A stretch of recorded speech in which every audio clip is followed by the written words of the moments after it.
కదంబ మంజరీ క్లుప్త కర్ణపూర మనోహర.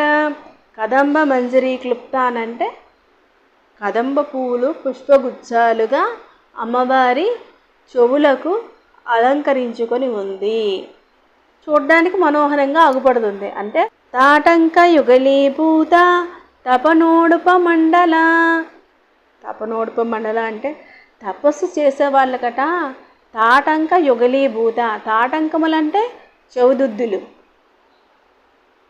యుగలీభూత యుగలీభూత అనంటే బ్రహ్మాండాలను ఏలేటటువంటి రెండు భూతాలు. ఏంటవి? సూర్యుడు చంద్రుడు. అమ్మవారికి ఒక చెవులోని సూర్యుడు ఉంటే ఇంకో చెవులో చంద్రుడు ఉన్నాడు. అది ఎవరికి అగుపడుతుందట? తపనోడుప మండల. తపస్సు చేసే వాళ్ళకి ఆమె అలా అగుపడుతుందట.